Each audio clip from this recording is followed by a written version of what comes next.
Hey everybody, welcome back to Backlog Banter. I'm shaking. I haven't eaten much food today, so that's probably why it's probably low glucose. But we just watched the fucking PS5 showcase reveal event. The three fucking boys that are here with me got to live react. I was in class when it happened. The T-Men Ooh, the reacted. T-Men. Oh, I like that. I like that too. We watched it live on stream. You can catch the stream. It'll be up somewhere. Up eventually. Card in the corner. Tucker will put it there. I trust him. I trust him with my life. It's not true. But I was in class. I wasn't watching it during class. I certainly wasn't doing that. Class meaning marked for attendance. Yeah. I did answer some questions though. Shout out to my fucking answers about new media. But oh my Christ, PlayStation just had a conference. You know what? Yeah. It's time to begin, boys and girls, but actually only boys. The audience might have girls, but I fucking doubt it. Okay. Actually, our analytics say otherwise. Let's move past it. We're moving past the weird thing that Abram just said. We're going to talk about PlayStation now. The first thing they revealed, Final Fantasy 16. Hold on, we gotta crank it back for a second. Hang on, we're cranking it back. I gotta ask you boys, because I wasn't there live reacting, and the audience wasn't there either, unless they already watched the video that has the card in the corner. What are your overall thoughts before we get into the fucking bones and gravy of the matter? I thought it looked cool. I thought everything looked really good. Graphics were fucking awesome. I'm not like a huge PlayStation fanboy, so like a lot of these IPs are a little not in my wheelhouse, but looked cool. Yeah. I like Deathloop. That's my most excited one, I think. I mean, obviously, I was gonna get a PS5 day one anyway. I got PlayStation 4 basically right away. I'm in. A lot of the big games they announced, I was already planning on getting those day one. But yeah, I think it was just overall a really good. It was a good showcase. It showed everything that PS5 had to offer basically as soon as it came out within a year or so. Yeah, I'm in. I'm in even further now. And the big news about the price and the release date. Oh, of course. They finally said it. So the disc version is $500, $499, and the discless version is $300. Mm-hmm. $400. $400. I'm wrong. And it's on November 12th for us Americans. One thing that Abram said right before we went live is that he was in class, but he didn't really pay attention. But I think that is because of the main thing that I have to say about this conference. As someone who has watched all the Sony press conferences and State of Plays and everything in the last few years, is this was probably one of the best paced conferences I've ever seen in terms of consistently banger announcements. There were way more big announcements in this than I ever would have expected. No like boring Tom Howard talking up on his Tom Howard Bethesda stage for 5 minutes and then you're like, okay. But here's the thing, Sony is kind of notorious, especially and this was, well, I would say this is an E3 level conference. Their E3s of the last few years have been experimental, to say the least. They've been leaning really heavily on a couple titles, and because of that, they've been pushing orchestral soundtracks. Was that the flute guy? Was that the flute guy? Yeah, here's the thing. They had the banjo guy leading into Last of Us 2. They had the flute guy leading into Ghost of Tsushima. They did all this stuff, and I'm on a cutout. But also, as I come back, get him early. Okay. Yeah, exactly. Tucker, you were saying about the flute guy. That's where he. Yeah, but we're gonna cut out again. Yeah. Oh yeah. So. Okay. We'll just. There we go. I'm going to tell them about the Uncharted Lost Legacy thing. Oh, boy. All right. I don't know if you remember a PSX a while ago when they announced Uncharted Lost Legacy. There was also an orchestral thing there. They really like putting in these weird scenarios and things to sort of pad out the length. But this, aside from the very, I would say, unnecessary sacred symbols wibbling and wobbling, this was a fast-paced, consistently exciting showcase that really brought the goods in a way that not many conferences had. Nothing this year has. This has been a very down year for conferences, and this is definitely the highlight of the year in terms of press conferences. I actually think the wibbly wobbly sacred symbols were great because it took PlayStation's more high concept performative stuff and put it in the context of a showcase that was really tight. I thought the transitions were well executed. I thought the whole presentation was well executed. But frankly, if it was Mark Cerny sitting on a fucking 3-legged stool in a dark room just telling me information, I wouldn't care, because what I care about are the games, the fucking release date, the price. Here's my overall thoughts before we get into the meat and potatoes. Okay. The launch looks terrible. Spider-Man missing launch is terrible. Yeah, we don't know. No, we do, because Devil May Cry 5 Special Edition, where I had to literally cover my mouth and my eyes to not freak out in the middle of class. It's specifically launch. There are games that are specifically launched. Oh, gotcha. And Spider-Man was holiday. Oh 2020. wow, yeah, that's weird. And So Demon's launch- Souls Demon's Souls didn't even have a year. Correct. So launch is not good. I think every game there looks uniquely phenomenal. I think that this was a tight and curated list of games. Initially, I was disappointed by the quantity, but I think the quality spoke for the lineup, because there were big new announcements, but a lot of what we saw was extended looks at games we already knew about, which ended up being fine because I think they looked phenomenal. The price is great, but I'm concerned about the launch lineup. But I'm more concerned about when I don't want to dox my email, when I'm going to get my fucking pre-order invite, because as soon as I get that pre-order invite, I'm copping that $400 model.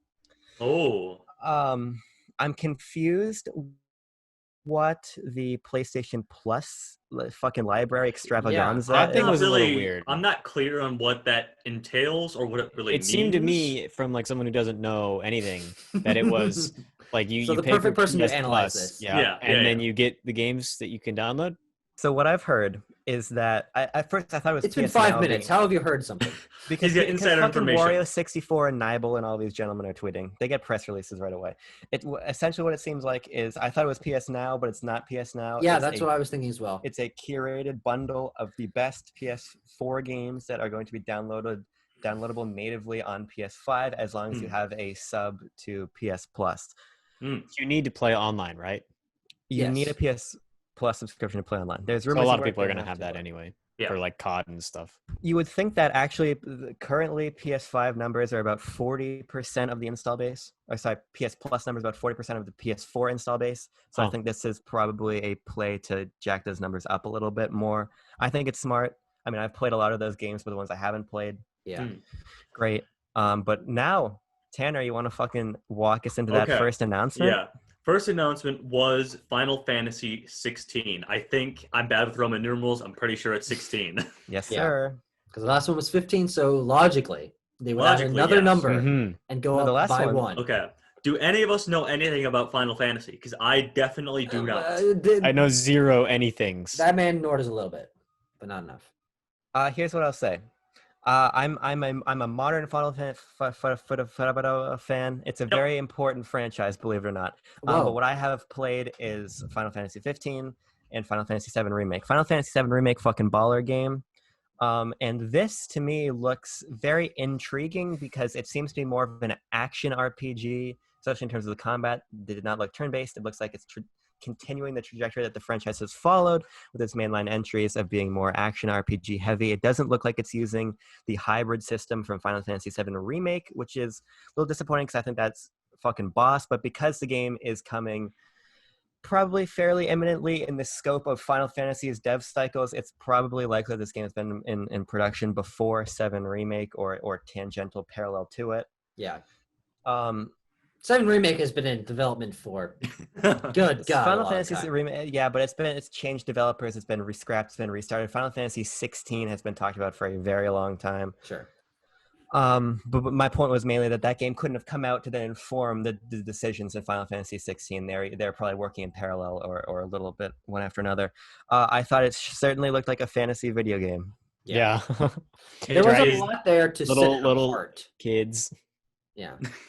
I mean, that's my only takeaway personally, is as someone who has absolutely zero experience with Final Fantasy other than playing Cloud and Smash and playing on the Midgar stage in Smash, is that this it certainly is a Final Fantasy game, but from what we saw, it actually looks almost a little less unique than some of the other Final Fantasy games, which they usually have a lot of kooky monsters and things like that. And this was more of almost like Devil May Cry, like a lot of these more realistic style and it's like Chocobos in the medieval background. Yeah, it's a lot more medieval, and it's interesting that they choose a thing that sort of is not setting it as much apart, because there are a lot of big fantasy games coming out in the next few years. Yeah. So I don't speak for the Final Fantasy community, but a big want of a lot of fans is for Final Fantasy to return to medieval settings, because it has not been traditionally medieval in a very, very long time. Not since the 5th gen, I believe. I think Final Fantasy VIII was the last core. I could be fucking speaking out of turn, but it's been a long time since we've gotten a core medieval Final Fantasy. So I think that's really going to be really nice for fans. But I think that the combat sequences belied some new changes to the series. It seems like they're evolving and iterating mechanically and looking backwards aesthetically, which I think is going to make a nice blend for fans, and at least compels me, as someone who did fuck with Final Fantasy VII Remake a lot, and it was my game of the year for a little while. I'm very excited to at least try it out, especially since it's a fucking console exclusive, which is a big deal.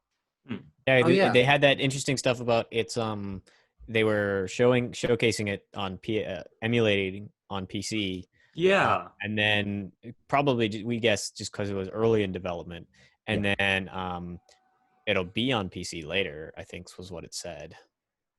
Possibly. That's the assumption, because I think Final Fantasy VII Remake is tracking that way too, and then they're very clear to say that it is a console exclusive. Yeah. Okay. Is that our thoughts on Final Fantasy? Yeah. Okay. Good. Now let's move into something that really matters and that's not for nerds. Spider-Man. Yeah. No nerds like Spider-Man. Let's put that right out there. Let's put it out there, folks. Do we miss No Harry Potter, or nerds is Harry Potter after? Harry Potter's after. Tanner's got a list. I got a list. Okay, so phenomenal. Spider-Man looks cool. I was a big fan of the original Spider-Man PS4 game. I mean, who wasn't? I think in hindsight, it has some detractions that I can say about it, but we're not talking about the original. We're talking about Spider-Man Miles Morales, which looks like it's taking advantage of the graphical improvements. There's lots of particle effects. There's electricity. There's destruction happening all over the place. Really cool trailer. I think it's more focused on the combat for sure, but it does give us a hints towards the story, with Miles Morales' mother running for city council and the main villain of the game seeming to be the Tinkerer, although it's sort of a liberal strange interpretation of the Tinkerer. Sure. I should say. You know, there's I honestly couldn't tell if like that Roxcon or the Tinkerer, the underground people or whatever they were called. Yeah. Where they were like fighting each other, but I couldn't tell who was. So a little bit of an offering into the lore of the Marvel Universe. Roxxon is an oil company in the Marvel Universe that is sort of run nefariously by a man who happens to also be a Minotaur, which is unrelated. But they're going to be a villain company. But I think the idea of having maybe two villain groups sort of battling it out, and Miles figuring out, the political whateverness of it sort of being stuck in between, with his mom getting involved in politics and Roxxon being such a powerful corporation, the Tinkerer sort of being like, conniving and scheming. I think it'll be a really cool story. And if this makes the story of this PS4 Spider-Man or PlayStation Spider-Man universe more in-depth, introducing more groups, introducing a lot more lore, I'm very excited for that, because the first one was rather basic in comparison to most Spider-Man stories. Yeah, like I said, of the detractions. In hindsight, the story of Spider-Man PS4, not great. It's just kind of paint by numbers a little bit. It just kind of hits some notes that you would expect to hit in a Spider-Man story. Yeah. But the main thing for me is because this trailer was so combat focused and showing Miles' crazy electricity powers, all of which looked very cool. A lot of weird slowdown, which I'm not sure is actually part of the gameplay or not, but or slow-mo, not slow down. But I'm interested to see also how this continues the trend of Spider-Man being an open world series. We didn't really see any traversal. We didn't really see how big the world is going to be. This could just be a bite-sized thing with less of an open world mechanic to it, but they already have the fully rendered version of Manhattan, so giving a spin on it, I feel like might have been, or if it's in the game, would have been important to showcase. Yeah. Well, with more increase in like performance Graphics. Capacity in graphics, I think I think they could. What, he's in Harlem? That's like his new home. So Harlem. they can increase the number of boroughs represented of New York. Maybe add some more. So more area to explore. I mean, that would be the obvious thing if I were the developer to do. Yes. I think what you're missing on is I don't think you can illustrate spectacle through traversal the way they illustrated spectacle through that set piece. Yeah. Because from a mechanical perspective, I don't think you improve the web slinging physics engine that was from great. Spider-Man You don't need PS4. to. Right. So what you focus on is how the game is going to be different. And I think that's in the combat, which looked very flashy, very stylized. I think the game looks incredible. I think for me, it was one of the less impressive games in this showcase Huh. for the sense that I didn't what am I playing there? It was a lot of QTEs. It was a lot of I agree. seamless transition between the cinematic and gameplay moment, which is nice. But it's like, okay, yeah, QTEs are cool. Yeah, you can do really interesting things visually and perspective-wise in a cinematic. When it comes to the gameplay, I think it looks like an iteration upon what we had before, which was great, and I think the power is going to be a lot of fun, but I think this is going to be a fairly safe launch game that is going to rest pretty heavily on its IP. I think it's going to be Insomniac doesn't make bad games. I think it's going to be a really fun, a great experience. I don't think it's going to really push anything other than the fidelity of its presentation. So Yeah. Well, it's not even really a launch title, as we kind of discussed. Yeah. It's Holiday 2020, which is We don't know really presumably what that means. a handful of weeks after the initial release of the PS5. That's the only space that they have to launch that. I thought that they were just doing that because they hadn't announced the release date yet, and then they were going to say they were going to wrap around to it. This to me says the game's just not ready. Yeah. And they'll probably launch in a Smash Ultimate type of mid-December window. Okay. Give them a few more weeks to polish, because the last thing you want that game to be is unpolished. Mhm. I'd agree. Okay. Yeah, those developers are grinding right now. They're working It really 12-hour days every day of the week. It makes me question the decision to split Insomniac into the Ratchet team and the Spider-Man team to have both games in launch window if one's not hitting launch day. But I have a lot of faith in the studio. I have a lot of faith in this IP. I have a lot of faith in the mechanics.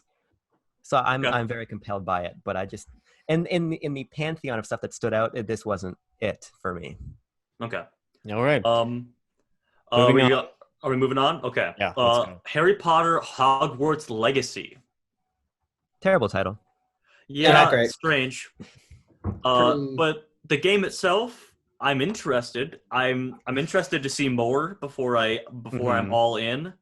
But I don't know. I guess I thought it was one of the poorer showings of graphics among all the games that were shown today. I agree. I feel like especially- it just didn't look as good as everything else. Those were cutscenes. Everything was cutscenes. We didn't show Yeah. gameplay in that. Yeah. So if I mean, look, I'm sure it'll look fine. I'm sure it'll be a good game. But I mean, no gameplay, and the cutscenes were not graphically pushing. So No. But know. you could make the argument that game is trying to draw in players with its IP. It's about Hogwarts. It's a Harry Potter world.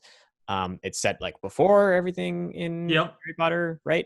Yep. Kind of, sort of around Fantastic Beasts, a little bit before, I think. In that area, yeah. We didn't see many, if any, known characters or like widely known characters. I'm not like a huge Harry Potter nerd, but I don't recall any other than the Dungeon Troll. yeah. yeah, that character from the Shadow of War trailer from 2017. So, I mean, I thought it looked interesting, but we'll have to see. I want to wait. It did not I wanna hook wait to me see more. on the reveal trailer. Did not hook me. Yeah, I was expecting to see more, to be honest, because it's Yeah. a game that's been rumored for an insanely long amount of time, and WB has been keeping it close to their chest. And this was a very interesting way to announce it. I mean, I don't think anyone expected to see it here, and it'd be cool to see how people react to it. But I mean, Yeah, it was going. The biggest thing for me was how unexpected it was to see it in the showcase. I think it's important to add some context here. This game has been talked about a lot, leaked by a lot of places like Eurogamer. It was supposed to be at DC Fandom. It wasn't. Got moved here. There's been a lot of talk behind the scenes of the game not shaping up. It's important to remember who the studio is developing it. That's Avalanche Studios, who there are a lot of similar name teams, but this is a team that has worked primarily on a support role in the Disney interactive infrastructure. Before that fell apart, they worked on Disney Infinity. They worked on games like the Cars licensed games. This is Disney not Infinity. Holy Disney. shit! Disney Infinity fucks. Let me be honest with you. That game's great. But here's the thing. This is an untested studio. coming into a game that has been long in development that had very little to say when it actually revealed itself. I think this is one that we just need to know more about. I don't think that anything here showed me why I should be or should or not be. You know what I mean. Fucking wait for more details, Okay. you clowns. All right. Moving on, if that's all we have. Yep. We had another trailer for Call of Duty Black Ops Cold War. No, we're not going to talk about Call of Duty because I don't think we have much to say about that. But I am on. Shut up because I have something more important. Oh boy. Spider-Man Miles Morales is launching with the console, confirmed by Insomniac Games Twitter. Oh, okay. Okay. Good to know. Good to know. That is more important than fucking Call of Duty. Okay. It's COD game. Okay. Call of Duty looked like a cool action movie. I'm probably not going to play it, but who knows? It's a toss-up. Who's to say? I don't like the setting. I don't like the Cold War setting. It just feels like politically is not a good time in this world to be releasing a game about that kind of stuff. So, that's my thoughts. I won't play it. May I have a moment of your time to talk to you about Call of Abram, Duty? Regrettably. Let's educate ourselves about Call of Duty. Okay, I'm a new Call of Duty fan. My first Call of Duty was 2019's Modern Warfare, which is an excellent campaign. It's very grounded. It's very gritty. There's some pretty fucked up stuff that happens in it, but it felt hinged on some kind of reality. The initial Cold War trailer didn't seem that way. It seemed like it was returning to the bombast of the past Call of Duty games that, to me, made them feel a bit alienating and not that fun. But then it came out that Raven Software is handling the single player. They're making a full and robust game with narrative choices and a lot more to it. In the context of the always impressive, always responsive, always tight Call of Duty gameplay. And what this trailer showed to me is not the same groundedness that Modern Warfare had, but a finesse and a confidence in its animation and its set pieces. I think the moment where you grab the guy and spin him around and take his rifle was sick. When you stab the guy in the head then pop him. Look at those those war crimes all in 4K. Yeah, but here's the thing. It's got politically charged stuff to it, but it's going to be a really excellently executed single player campaign. I'm sure. And few franchises know how to pace themselves like Call of Duty does. And having Raven specifically take the single player is going to allow it to have a breadth and a focus that we don't get often from these campaigns. And on the height of Modern Warfare, I think this is going to be very compelling. This is one of the games I was most excited from coming out of the showcase. Wow. Like I said, I haven't played a Call of Duty since Modern Warfare 3, but the Modern Warfare that came out recently kind of interested me. I didn't get into it, but who knows? If it looks badass, I could get back into Call of Duty because of this. Is this one you're planning on picking up just when it comes out, Abram? Yeah, I think so. For the single player campaign, Raven is a wonderful team. They have a great pedigree, and the fact that they're back in the driver's seat for something is excellent on its own right. But having it in the context of these mechanics and this fidelity, I think is going to be excellent. Okay, I guess I did play Warzone. That's technically the last Call of Duty thing I played.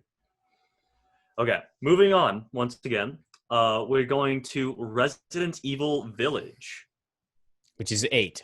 8, yes. Resident Evil 8 Village. Village. I heard good things about 7, so I have no reason to believe that 8 isn't going to be any worse. It's not my cup of tea in terms of gameplay and everything, and I don't like horror games. So someone else can play it and tell me how it was. As someone who more recently played the Resident Evil 2 remake, I think I was playing that in like February or something like that. I am willing to give them a try. I'm actually more excited by Resident Evil 7 being available in the PS Plus collection because I've always wanted to give that a try. But this could totally be a good game, but I'm not experienced enough with any facet of Resident Evil to really be sure. But it's definitely a big deal. Resident Evil's a series.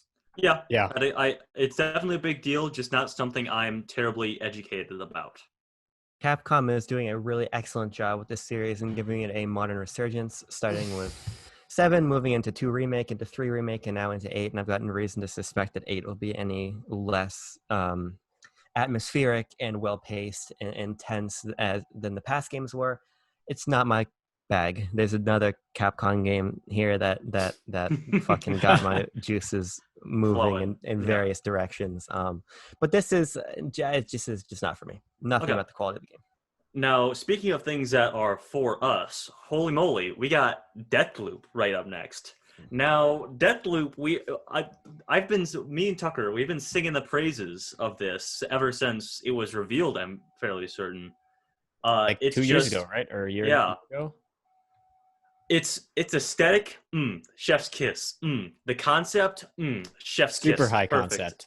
Super high concept. Listen, we were talking about this. The concept alone of making a video game where you're basically Groundhog Day an assassin and you have to kill all these people to win, already a good concept. But then you throw in the twist of a rival assassin is coming after you that whole time. Listen, I'm in. I'm in day one. It's one of the games I'm in day one. Okay. But what do you guys think? I remember seeing the trailer for Deathloop, the gameplay trailer for Deathloop at one of the PlayStation conferences this year. I think it was the original PS5 one. And I think, honestly, I might have been watching with you, Abram. I don't even know. But I was like, this looks like Dishonored. And then it was like Arcane Studios. I'm like, oh, that makes a lot of sense. and then it was like, oh, it's time travel. It's this cool sort of retro movie poster style, like James Bond thriller deal with characters and a really slick design style and insane combat and superpowers. I mean, I always wanted to try Rage 2 because I like the superpowers of that, but apparently the game wasn't good, so I'm glad I skipped it. Not Arcane also. Yeah, but I mean, similar concept in terms of integrating superpowers with gunplay, which I'm always very interested in, and I can't wait for this game. And I would say, judging from how the three of us acted and knowing that Abram is excited, I think this is probably overall our most excited game for Backlog Banter from this entire series. I'd be ventured to say that is true. Yeah. Yep. Collectively. It's coming to PC too. It'll be released simultaneously across all platforms. Yeah, so it seems like this will be something that the four of us can review. Yeah. Oh. Okay. I mean, what else am I gonna fucking say? The game looks badass. It just looks phenomenal. It's an aesthetic. It's a concept. It's everything that coalesces and just fucking bonkers. Yeah. Nail guns. Come on. You might want to save your words for the next announcement. So are we ready to move on? Sure. We're hyped for Deathloop. Hyped for Deathloop. It's gonna be good shit. Devil May Cry 5. Abram, go. Oh my god. Okay. Have you guys played DMC5? No. Devil May Cry 5. I played it for the first time this year, and had I not played my favorite game of all time, Last of Us Part 2 this year, would have been the fucking best game I played in 2020. There are a few games that have so much confident Let's style. Star Fox 64. Fuck off. So, great game. Don't want to talk about it. No Nintendo right now. We're Sony. We're Sony boys right now. PlayStation boys. The aesthetic, the movement system. Sony boys, Ape Escape, shout out. The mechanics, everything, the sense of Japanese style, the badassery in that game is phenomenal. That is perfect. And there has been a lot of talk about when are we getting DMC5 special? When are we going to get to play as fucking Virgil? When is this stuff happening, right? When is it happening? And it's finally happening at launch. I hope that it's not full priced. I hope it's a budget release, but Devil May Cry 5 is perfect. It is an incredible experience, and more of it. Yes, Dad. You all seeing that? We got we see it. Okay, here we go. We only got a handful. That's also of things. true. If we do need more time, we can clip together. I have editing powers. Also, I feel like the next few things aren't going to be that That's rapid fire. heavy. Okay. Yeah, we can do Oddworld 10 minutes. Soulstorm. I'm a fan of the Oddworld series. Played some of Oddworld Abe's Odyssey on the PlayStation 1. I own that physically. I'm very proud of that. But I never beat it. It's a hard game. That's a hard video game. But the Oddworld series has always been one I found interesting. I don't think necessarily one that hypes up a lot of people. But this game looks pretty cool graphically. I mean, it seems like something the developer is very passionate about. It's cool to see the Oddworld series sort of get its comeuppance again. That's not the word I was looking for. But, I mean, I don't think any of you really can even comment. But I don't know anything. Shout out to Lorne Lanning. That's about it. Okay. Five Nights at Freddy's Security Breach. Yeah, this Very one of unexpected. What a surprise! one of the most interesting announcements of the entire thing. Not only is it look incredible fidelity wise, but wait, we got news. Abram, hand up. Yes, Abram. Marvel's Spider-Man Miles Morales Sackboy Big Adventure and for Horizon Forbidden West will also launch on PS4. Oh, Interesting. Huh. wait, what? This is from PlayStation Blog. Transmitted to me not sexually but by Wario64. That is Okay, Tucker, we can't finish in 8 minutes. no. Usually I'm saying 8 minutes. That's enough time for me to finish. But right now we got to fucking sit down and strap in. We got shit to discuss. Oh boy. Okay, well, want to fly through some of the last. What were we about to talk about? Five Nights at Freddy's. Oh yeah. So here's the thing. I actually think that this could be very cool. Five Nights at Freddy's is a series that I think is stagnated, but it's something that I think, if given a second breath, could actually be very fun. And I mean, this was a surprise to all of us. I think this is definitely going to be one that people are talking about a lot from this showcase. But I mean, big environments, story-based, atmospheric Five Nights at Freddy's game where you're not locked to just clicking between cameras. I'm very down for it. I'm interested. I'll see what it looks like, but I mean, it's not going to be a day one for me. But it could be. If it's on sale, I might pick it up. Who's to say? Yeah. PS5 games are going to be $69.99. The DualSense controller is going to be $69.99. Okay, boy. all right. Well, here's the thing. Let's save $70. these. Let's save these. Let's finish up. Can we finish the games in 7 minutes and then do a second part? Okay. Maybe. Demon Souls. Demon Souls. Funny thing about Demon that Souls is is that a launch game. It's a launch game. I was just about to say that. I was saving that for this. Demon Souls is coming out at launch. They didn't neglect it to even. Man, this is a weird conference, man. What the hell is going on? Also coming to PC. Yeah, we saw that. Yeah, that was on the thing. But that's a game that I don't think we can really comment on. We don't know any. None of us know anything about the Soul series. Can I comment? No. It looks beautiful. Are you? It fucking looks kidding very me? good. I listen. It's just not my cup of tea. I disagree with the fact that it looks beautiful. I think the enemy designs are cool, but the majority of that gameplay trailer was just a suit of armor lugging around in a dark hallway. So I mean, that's what Souls-like games look like. yeah, so. I assume. I But think if it. you got I think it another actually announcement, did look. save it. I think it did look very good. Like just like the textures and the lighting, and it's very atmospheric and it's stylized. So looked Okay. good to me. What else Yeah. we got? Oh, I think you've got another announcement for us, Abram, but I'd like you to hold it off till we finish the Yeah. games. You don't want to hear about Sackboy being a No, launch game? wait, just wait. Okay, stop. Let's just fucking fuck Okay. off. We don't care about Okay. Fortnite. Let's skip There's that. two more. Okay, Fortnite is coming to the PlayStation. Fortnite Of fucking course. And then God of War Ragnarok was teased. was teased. We got a teaser trailer for God of War Next Ragnarok. year, new God of War. It gave me goose pimples. I had the Having fucking goose vibe pimples. check. All right, vibe check was going on. I love God of War. That game is fucking immaculate. Definitely one of the best games of the generation. I cannot wait to see what they do. That story is amazing. The characters are amazing. I can't see where they go with worlds, more realms that they can visit, more gameplay mechanics that they can mess with. If they bring back old characters, I'm so excited. They teased some really cool stuff at the end of that. Not to spoil anything, but that is now one of my most anticipated games next year. We got another announcement, but that is the end of Okay. our our games discussion. Unless you guys have anything to say about God of War.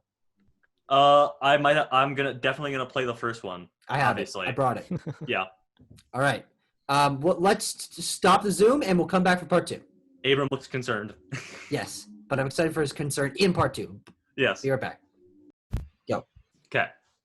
Okay, I'm just gonna start this by just Get closer to your mic. recapping. I'm gonna recap a shit ton of stuff right now. Okay.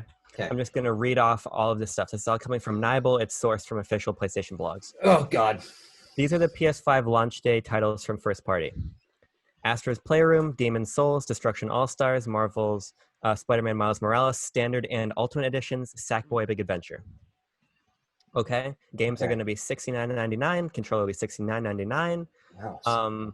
But keep in mind, and I'm gonna read this full quote out. This is about what's coming to PS4 and PS5. Additionally, we know that the PS4 community will transition to PS5 at different times, and we're happy to announce PS4 versions of some of our exclusives. Marvel's Spider-Man Miles Morales, Sackboy Big Adventure, and Horizon Forbidden West will also launch on PS4. While these 3 games were designed to take advantage of PS5 and its unique next-gen features like the ultra-high-speed SSD and DualSense controller, PS4 owners will also be able to enjoy these experiences when they launch. The PS4 digital versions of launch games include Oh, we're on a cutout. a free upgrade on the PS5 with Ultra HD Blu-ray disc drive. Okay, well, I hope I got some of that. We're on a cutout, and we're going to be on a cutout soon again. Sorry, guys.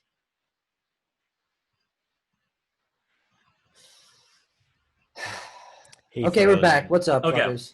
Hey. We're good. Just to recap, Horizon coming, Horizon, Sackboy, and Spider-Man all coming to PS4. The digital versions automatically give you upgrades to either of the PS5 SKUs you buy. If you buy them physically, then you can only upgrade to the PS5 version by putting the disc into the fucking drive, as you would expect.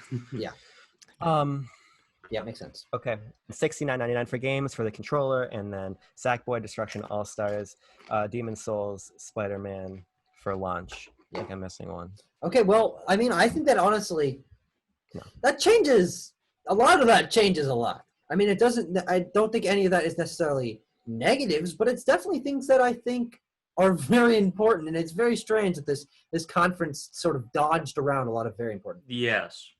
The last thing I wanted to mention, which is what I was giving the what the fuck reaction to at the end that we didn't get to touch on yet, is that pre-orders open tomorrow, except for when they open today. What? And fuck if I know. If you got a thing. No. Select retailers are just gonna start opening pre-orders. Oh, okay. Let's okay. While do you we're have talking, a Best Buy open in the background, Tanner? I'm having Best Buy open in the background. Okay, Let's see well, here. this is going to be an interesting one. Here's the thing. Absolutely fantastic conference. I do think that a lot of this is good news. I think that the fact that these games are also coming to PS4, that's fine. Doesn't impact any of us. It's just good for more players and more sales. But the $70 thing, I think that they didn't want to bring down the mood of a bunch of different announcements by announcing that their games are going to cost more. Does that mean that the PS4 versions of these same games are going to cost less? No, they're going to cost $70 for sure. They're not going to change the prices because you can upgrade. Yeah, that would be cheap. $70 also is not a big jump. No, it's not, but it is. It's but I've heard in the rumor mill that publishers have been trying to do this for a while now. So Sony just went ahead and pulled the trigger on it. I wouldn't be surprised to see a lot of other publishers to do the same now.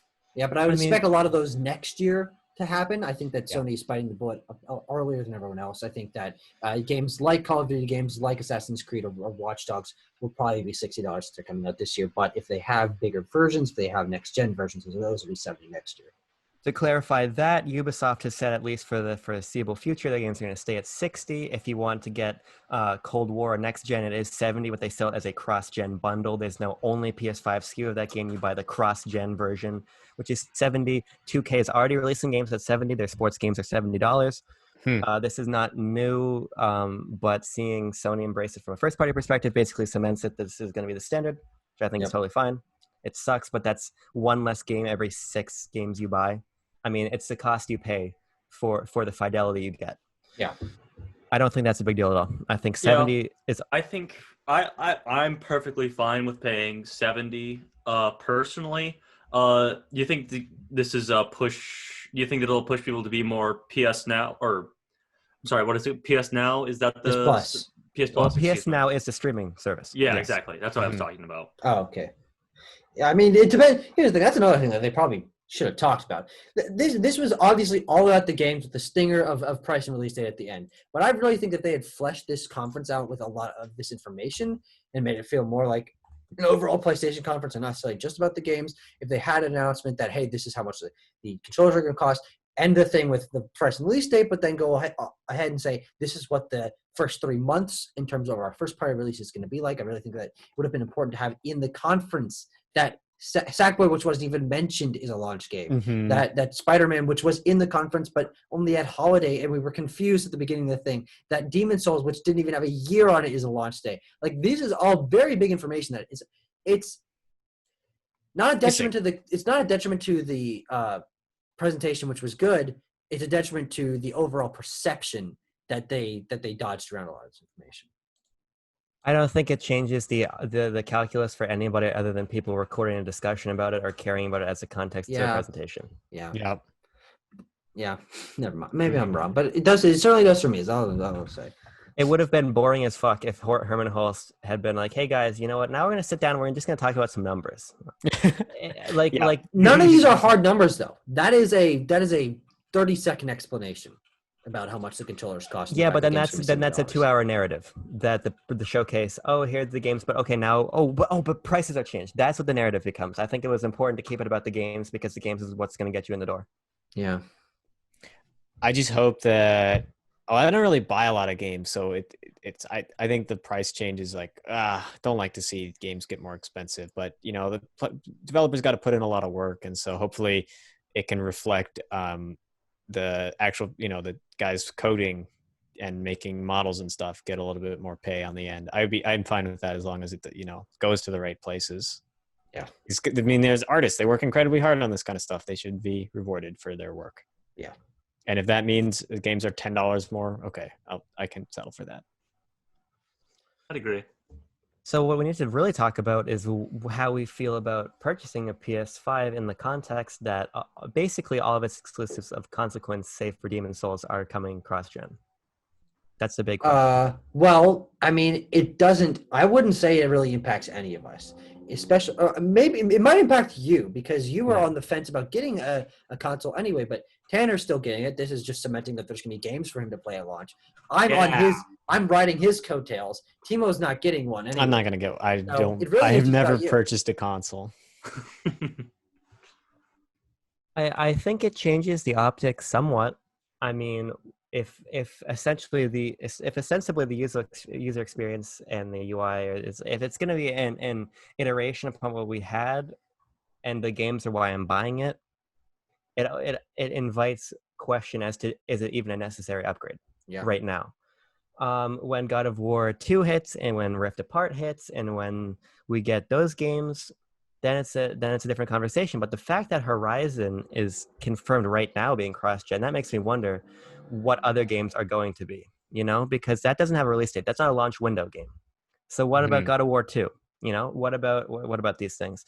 I think it opens up a lot of questions. I don't know if it waves me off of that immediately, but it certainly makes me think twice about pre-ordering tomorrow.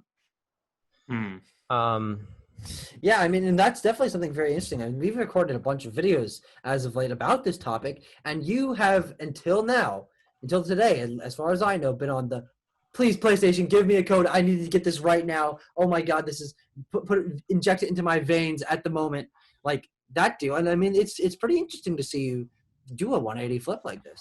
But is it really that interesting if the reason you buy a new console is access to next-gen experiences, and if those experiences are not truly next-gen, what's the function, Well, I think a lot of it is the hardware. I think that you will have to upgrade eventually if you want to have things looking good. I mean, the PS4 already sounds like a wind turbine when it gets going in some of those current gen games. And so it needs a performance upgrade, and especially with how all those games were looking like in the showcase, even the ones that are pre-rendered and stuff, but the ones that we saw gameplay for, especially like Spider-Man, I think that's going to really tax the current gen PlayStation. Even the PS4 Pro is going to really struggle to whip those frames out. So just the sheer performance upgrade Sony's talked about it. It is quite an upgrade between the PS4 and the PS5 in terms of graphical performance, and that could staying on the PlayStation could negatively impact your your PS4. The PS4 could negatively impact your gameplay experience in that just things don't look as good. Maybe it doesn't run at a consistent frame rate or something like that. Yeah, but what does it say about the console that it's $400 without the disk drive? What does that say about its relative power fidelity? What are the specs inside the machine? What are the bundle options going to be if I waited until next year? What games are going to be ready by then? What happens if I buy my Series S?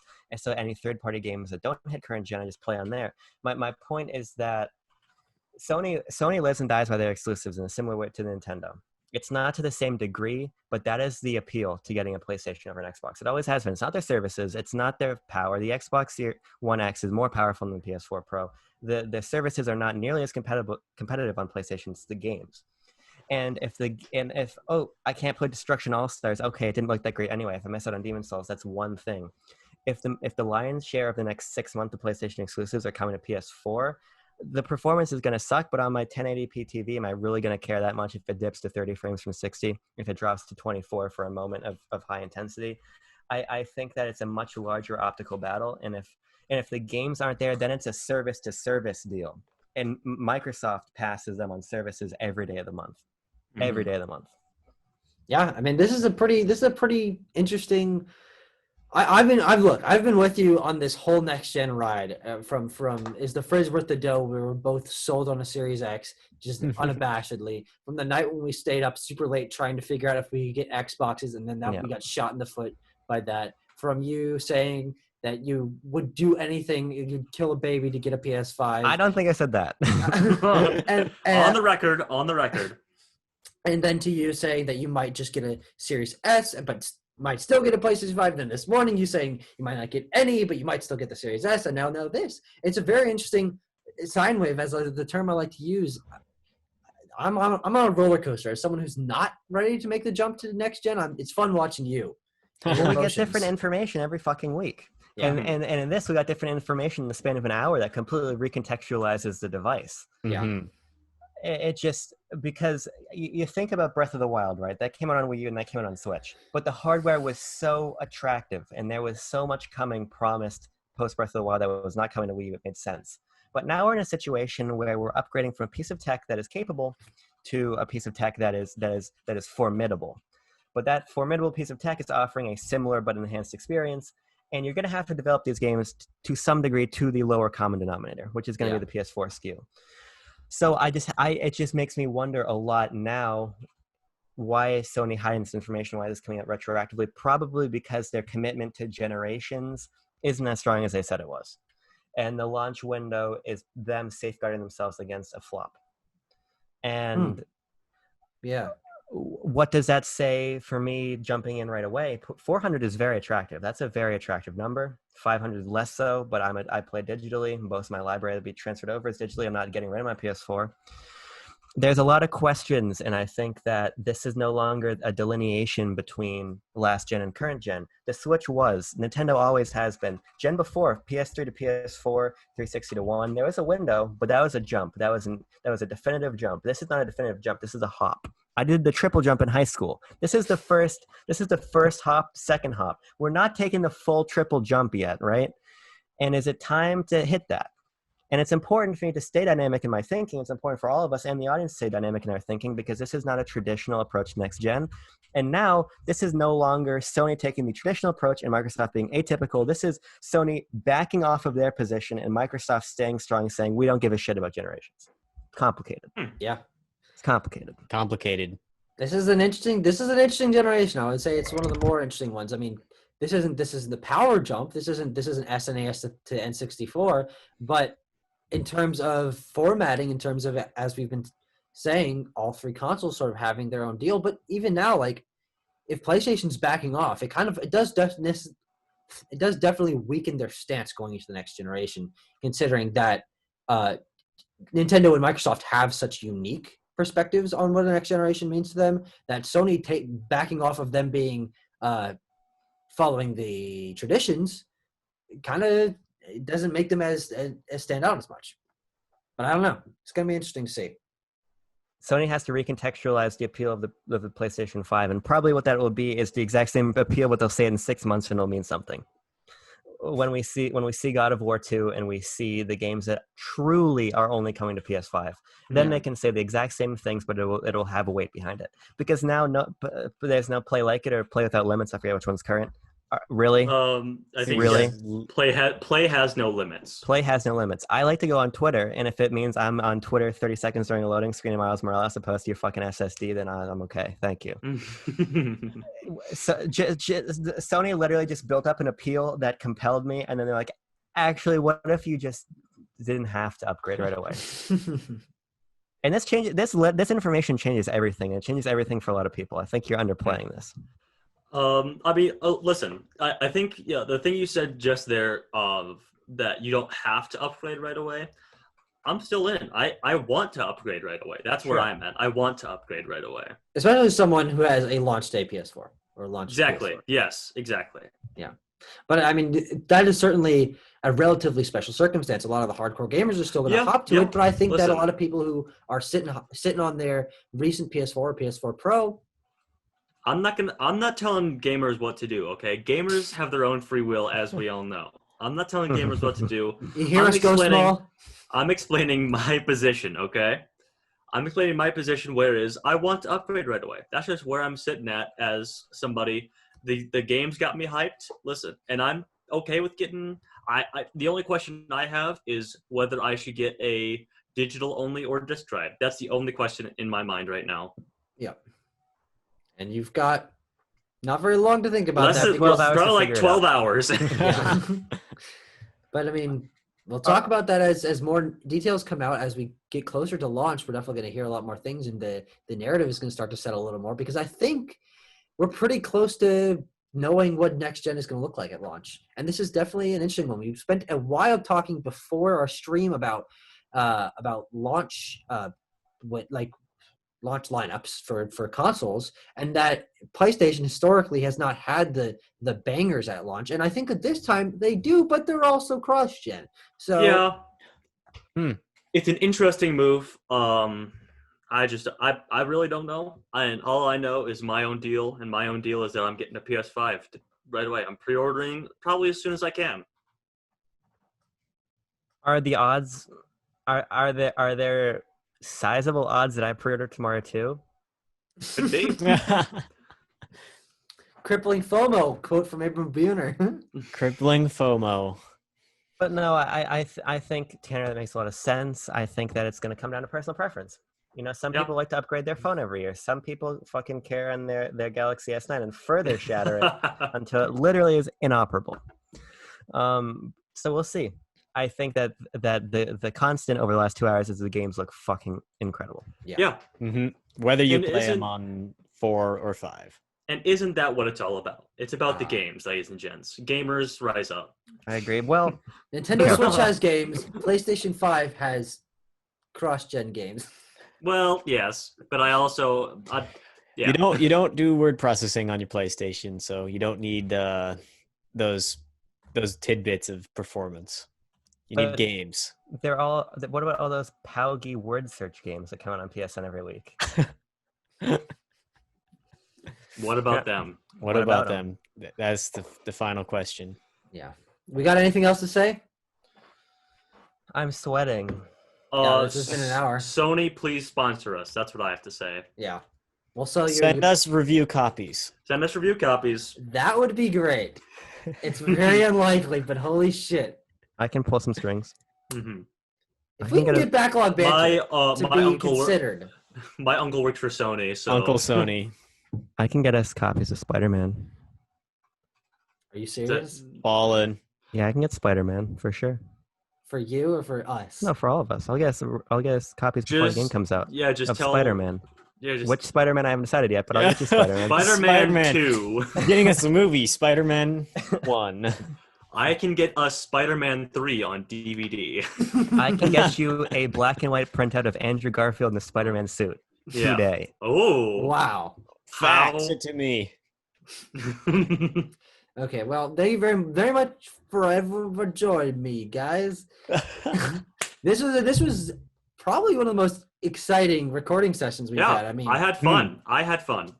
I'm excited more so than usual to get off this damn call and go on YouTube and Twitter and find out what the fuck is going on the internet right now, because people are going to be reacting in different ways. I mean, clearly we've got 4 relatively different perspectives sitting in this call, and I think that we're just a sampling of people on the planet. So I'm just going to be sitting here refreshing my pages for Best Buy and Target. So I'm just going to wait for Sacred Symbols to release today so Colin Moriarty can tell me what to think.